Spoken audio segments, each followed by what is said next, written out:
Pripyat, fondée en 1970, avait été conçue comme une vitrine du progrès soviétique. Située à seulement quelques kilomètres de la centrale nucléaire de Tchernobyl, elle devait accueillir les ouvriers et leurs familles, offrant immeubles modernes, écoles, théâtres, piscines et un parc d'attractions flambant neuf.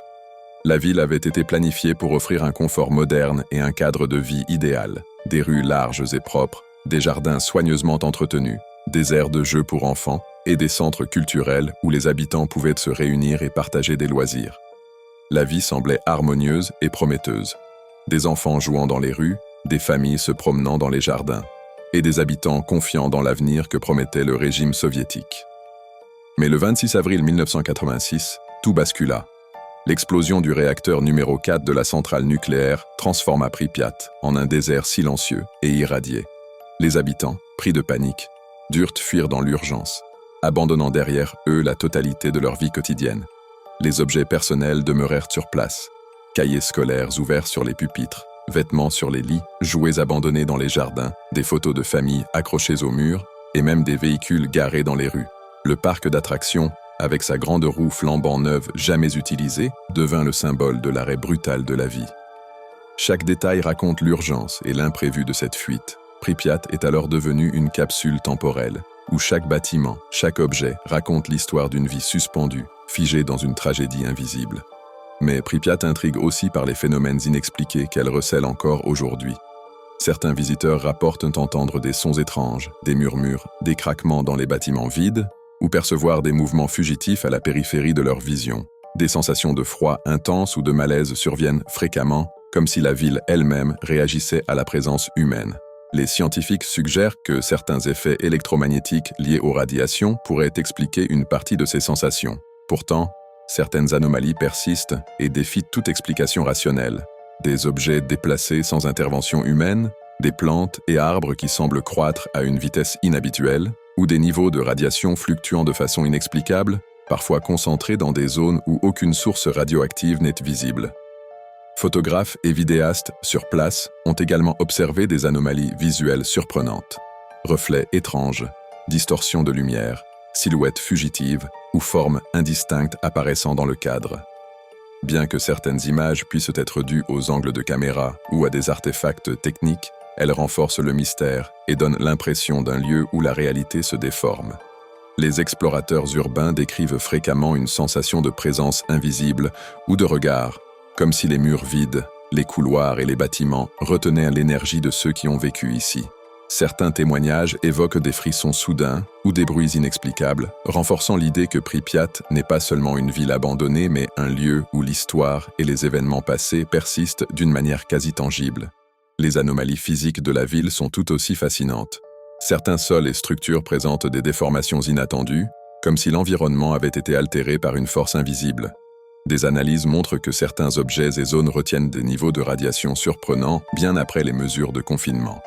La végétation a repris ses droits dans la ville, avec des arbres poussant à travers le béton fissuré et des plantes adoptant des formes singulières, transformant les rues en véritables forêts miniatures. Ces changements créent un paysage post-apocalyptique surréaliste, où la nature et la ville semblent se mêler dans un étrange dialogue. La ville elle-même semble avoir été modifiée par le temps, la radioactivité et l'abandon, donnant lieu à des formes et des structures que personne n'aurait pu prévoir. L'histoire humaine de Pripyat ajoute encore au mystère. Les familles ont dû abandonner leur vie en quelques heures, laissant derrière elles des souvenirs intacts. Certaines archives montrent que l'évacuation fut retardée pour des raisons politiques, exposant ainsi les habitants à des doses de radiation importantes. Ces décisions ont amplifié le traumatisme et contribué à l'aura mystérieuse de la ville. Chaque immeuble vide raconte l'histoire d'une communauté soudainement dispersée, de vies interrompues, d'espoirs brisés et de routines figées. Des lettres, des journaux, des photos et des objets personnels témoignent des espoirs, des peurs et des rêves de ses habitants, rendant tangible l'absence qui règne aujourd'hui. Certains visiteurs rapportent même avoir ressenti des échos sonores des vies passées, rires d'enfants, portes qui claquent ou pas lointains, renforçant la sensation que la ville vit encore d'une manière invisible. Aujourd'hui, Pripyat attire scientifiques, journalistes et passionnés du monde entier. Chacun y cherche des indices sur les effets des radiations sur les matériaux, la faune, la flore et le psychisme humain. Les bâtiments et objets figés offrent un terrain d'étude unique pour observer comment la nature reprend ses droits et comment la ville évolue sans humains.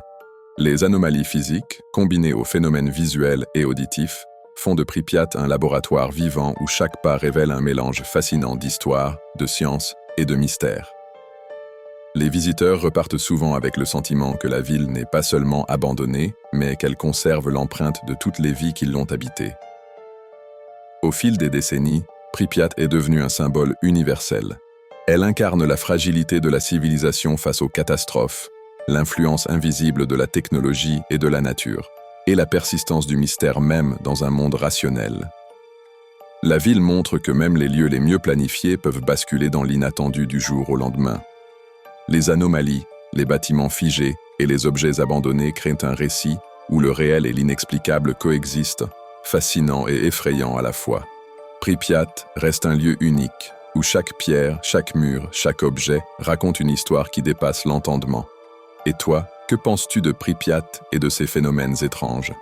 Crois-tu qu'il s'agisse uniquement des effets de la radioactivité ou quelque chose de plus mystérieux pourrait se cacher dans cette ville figée dans le temps? Si tu veux continuer à explorer des lieux abandonnés et percer les mystères que cache notre monde, abonne-toi pour découvrir chaque nouvelle enquête sur des villes et lieux aussi énigmatiques que Pripyat. Laisse un j'aime et partage ton avis en commentaire.